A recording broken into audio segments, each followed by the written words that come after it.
continue this afternoon. A few more people, one more person will join us, Sarah Marshall, and then Victor and the other members of the camera who are back, so they will also join us. So you know the drill, so Greg is our next speaker. I wanted him to go with some space between himself and Victor because some of them also overlap. So that way we can absorb even portions. Great. And is there an advancer, or do I sit here and advance? Yes, advance. What's that? The arrow key. Yeah, but do it from here. Yeah, from there. Yeah, no problem. So this is going to be different because when Ade asked me to do it, because I know some of you, I've met many of you, and so you know elements of our work, and because of that, I didn't want to go historically into kind of what we are doing in terms of this concept of innovation ecosystems. Suffice it to say that in the 90s, Michael Porter wrote a kind of a seminal paper on what he called clusters of innovation. People began studying those. And where we differed from that is that we didn't believe that it was just merely that if you put a lot of important assets in close proximity to one another, all this innovation happened. What we realized is that people were at the center of all the innovation happened. And as people were coming to places like San Diego, where I was, and trying to study innovation, they kept wanting to take home the recipe books, and then they would fail miserably. Because when they tried to apply it in their own regional context, they didn't account for some of the cultural norms and societal behaviors that were important in terms of driving this stuff. So we realized that culture and behavior were key drivers of this, and so hence the title. But this is going to be offering, or my talk is going to be offering some more forward-looking stuff, and it's going to be presenting a number of hypotheses, conjectures, assumptions. And so the reason I wanted this is because with all of you in the room, I wanted to be able to, at some point, have a conversation and say, are we even on the right track? Is this even the right kinds of things to be considering? What are we missing? And use this as a space to explore rather than to relitigate for what we're doing. Whoops, so that was it. So in terms of where we are, we've been studying ecosystems, analyzing them, looking at them. We've even, in some cases, been trying to emulate, and in a very small number of cases, people want to replicate. People are always trying to replicate Silicon Valley. But really what we're trying to understand are what are those embedded behaviors that actually make innovation happen, and what are these connective relationships that allow the transference of knowledge, but also the transferring of risk and the sharing of risk across what we do and the cultural drivers. But in terms of where we need to go is reimagining a lot of this stuff in terms of where we're at. And primarily what I tend to be obsessed with is how do we take these things that historically have been quite subjective and qualitative and begin making them objective and quantifiable? Do we actually have the tools that can do it? And how do we understand these ecosystems at a much, much deeper level? How do we pull back a lot of the rhetoric? Everyone says, you know, we need a culture that trusts one another. We need to build tribes that trust. We talked about that in our first book. But what does that actually mean? What does that look like in practice? And how do you make these kinds of things very sustainable? Also, these tools, methodologies, and frameworks that help us make smarter decisions about how we allocate capital. And even more importantly, what is the definition of capital in this kind of new context? We're not going to necessarily assume that what we referred to as capital before necessarily looks the same, behaves the same, or will be treated the same as it was as we go forward. And as we live more and more of our lives in these digital environments that we work in, does capital take on even new dimensions that we haven't even thought of before, and hence the digital twinning, which we talked about a little before. But at the very root, we have to understand that, and this goes to that kind of sex part that we promised at the upfront, although kind of Ades kind of spoiled it just a bit, in that a lot of our innovation nature is biologically coded for us. And you know, for us, it's determining what that nature versus nurture is. And as a biologist myself, I'm kind of fascinated, which is why we use so many biological metaphors in the kind of stuff we do, is because it's a way for me to understand, navigate, and make sense of the world. And at every moment, our cells are constantly making these binary decisions, and if they perceive the environment around them as hostile, they try to survive. And if they perceive the environment as friendly, they propagate. And it's this kind of thing we call risk and reward that even at the cellular level, we're kind of hard programmed in. And that is why we will perceive loss so much more intensely than we will perceive gain. And we will always optimize for loss aversion than gain optimization. So we have quite a steep threshold to overcome when we're doing this. And there led me to that book, The Rational Optimist, that we talked about earlier. Matt Ridley, an evolutionary biologist, talks about how our biology has dictated how we form groups, how we share knowledge, but even how we innovate at the very base. And he's the one who said that innovation is about ideas having sex. And as I've said, this was a very big insight for me, because it's not about necessarily trying to make innovation happen. It's about trying to increase the chances that it can happen. And what we realize is that the way to do that is, rather than try to control a process to force something which we as human beings are just inclined to do, we almost have to take our hands off the steering wheel a little bit and realize that if we optimize the environment, if we optimize a set of conditions around which innovation happens, we will actually have the chance that more of it can happen in the first place. But we also realize, too, that there's a series of forces behind anything we do. We like to stay in stasis. We seek equilibrium. And it's only when there's a force behind us that causes us or anything to move out of that state of equilibrium. So we try to qualify and say, what are these forces that act upon us in any way that get us to do something differently in the next moment than in the previous moment? And of course, a crisis is a terrible thing to waste, that Paul Romer said, that we often respond to crisis in a very unique and sometimes collective and cohesive way. Mandates, sometimes so, sometimes not. Of course, on April 15th, we have to pay our taxes, and so there are mandates that we do respond to. Natural evolutionary forces, that we do things now because the old ways of doing things that we like to do no longer exist. But then the fourth is really this very human side of desire, that we can think about it tomorrow, and that's the only reason that credit exists. It's the only reason that capital systems exist, is because we have the belief that there is a tomorrow, and therefore we can issue you credit today for something that will happen tomorrow. And then, of course, pure accident. We stumble upon things that allow us to do. But understanding these forces was really important, because we desire a set of outcomes to happen in any system. And the first question we ask is, what is the action that we need to do? So if we want more startups, if we want more jobs, we have to create venture funds and incubators. We have to allocate capital to this stuff. And this is where we tend to focus our intentions and our efforts and our capital that we have. But what we really realized in our work, when we moved further early on in the innovation process to things that were highly emergent or just beginning to manifest, what we realized is that that action outcome wasn't sufficient.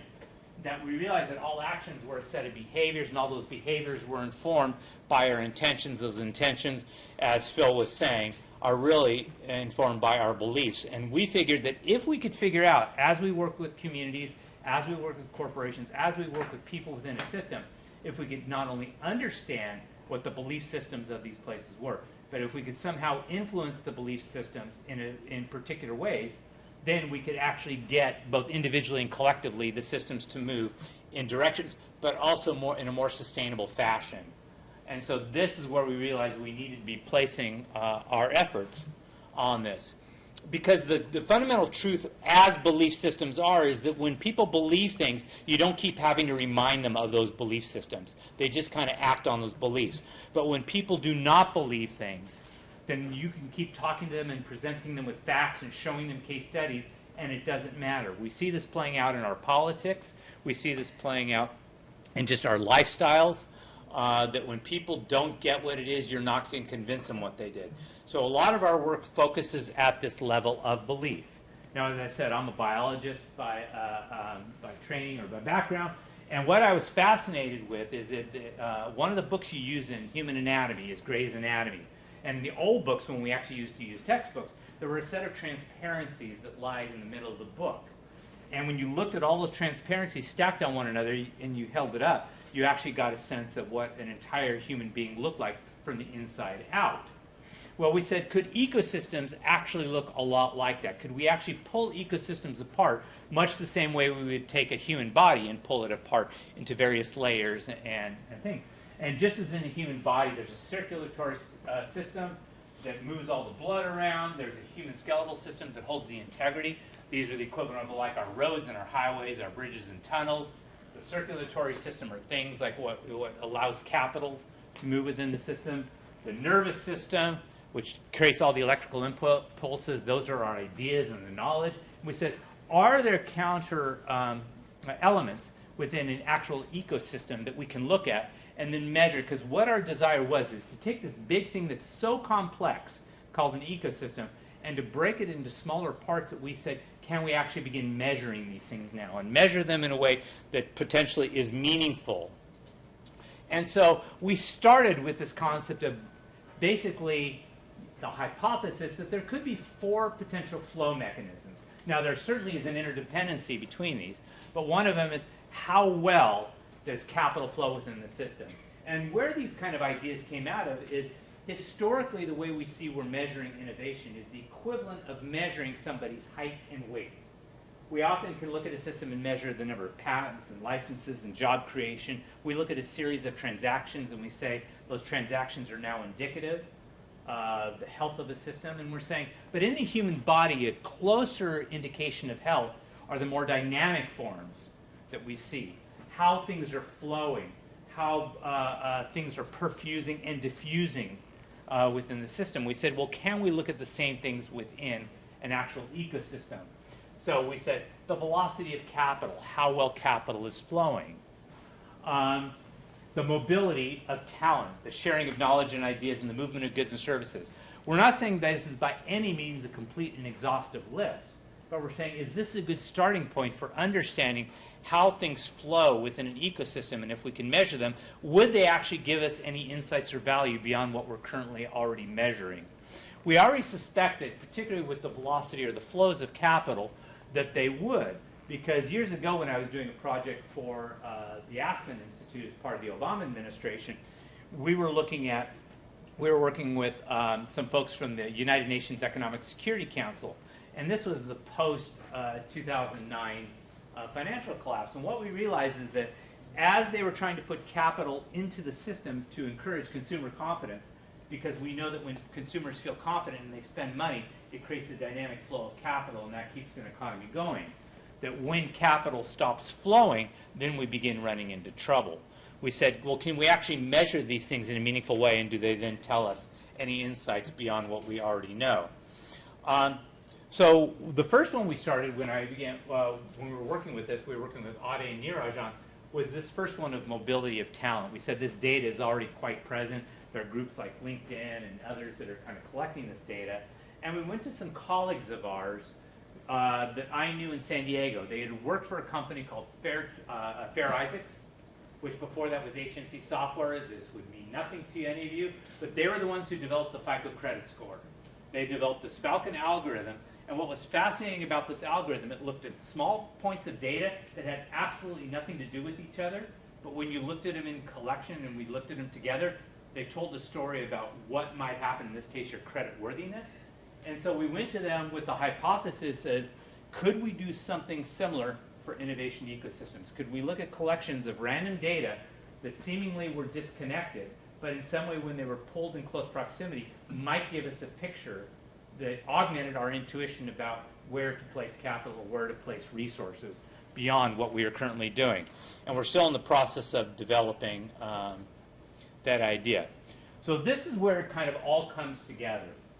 When I worked for many years for an operating company called Berkshire Hathaway. I did not work in the investment side, I worked in the operating company side. But what was so interesting is when we went to go purchase companies, we always had lots of signals to which to analyze. We could look at balance sheets and cash flows. We could look at inventories. We could look at customer pipelines. And we could make relatively good decisions because we could build models on which to assess the risk we were facing. And those models were primarily based in models of math and physics and things that yielded high degrees of certainty and that were based on these models of predictability and probability. And that made us feel really good because we like to place our capital where it's most certain. Those are the best decisions and we get rewarded. Now, in our language of rainforest and plantation, these are the plantations. These are the predict and repeat models that we can do over and over again. On this other side are these highly emergent systems. And what our hypothesis was around that is that one of the reasons that more capital does not flow to the innovation sectors, does not flow earlier on into the kind of work that we all love to do, is because we don't have appropriate models in which to assess the risks associated with them. And as we said, we're biologically programmed to constantly assess risk in our environments. We don't do things that make us feel bad. We tend to like to do things that make us feel good and that allow us to reward it.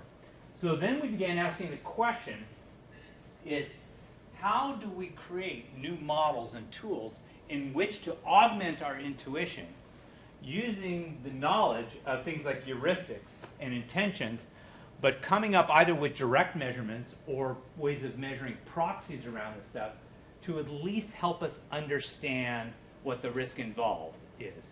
When we talk to angel investors, the very successful ones who have done quite well in the venture capital, but early venture capital, they just tend to use a lot of intuition and gut. In fact, what differentiates this side from this side is the amount of intuition and gut feeling you have to use because there's not enough data present. When we look to a startup, particularly a very early startup, to invest in them, really what we're thinking about is what is the potential of this idea and the potential that this team actually has what it takes to execute on that idea. We often don't have tons of data to which to grab onto. So we need to look the entrepreneur in the eye. We need to understand their stick-to-itness, their grit, and all these other little signals. And a lot of people who do very well at this end of the investment seem to have a human algorithm at play that they're using. And what we'd love to do is figure out how do we tap into these kind of human algorithms. And so that's one of the things that we are working on with people like Jen, is to understand, since we can't measure it directly, if we get them to tell lots of stories, will they then reveal in those stories things that they're picking up, and can we turn those into things we can then test at this end? And as Phil was saying in his data, that the vast majority of venture funds never return capital back to their investors, that most of them are just terrible at this kind of stuff. So what is it about these people who sit at, beyond the Pareto at this end that tend to do so much better than everybody else? Do they have some special mechanism that allows them to do better at this stuff? Or are they just consistently more lucky? And of course, we don't believe that that's the truth. So that's really what I'd like to kind of put forth with this group is how do we come up with models that we can begin testing and deploying to help us understand how do we augment our intuition and our insights that we gather in all these other ways that can help us make better decisions around capital allocation. Because when I was working at Berkshire Hathaway, the one thing that Mr. Buffett said of any executive who worked for him is the most important quality that he looked for in an executive was their sense of capital allocation. And although that's a bit of an abstraction, he said you actually cannot teach that. He did not believe you could teach that. He said that people had to have a sense for it. And that word capital allocation was not just about where you put your money. It's where you put your time, your attention, your reputation, your brand, your ideas, all these things that we're working with Phil and Ade Niraj on in terms of what are all these new forms of capital, and then how do we create models that will then help us make better decisions on how then to allocate that capital in a way that hopefully will change that curve that Phil showed there. That's it. And hopefully that was under the time. Well, okay, excellent. Thank you very much.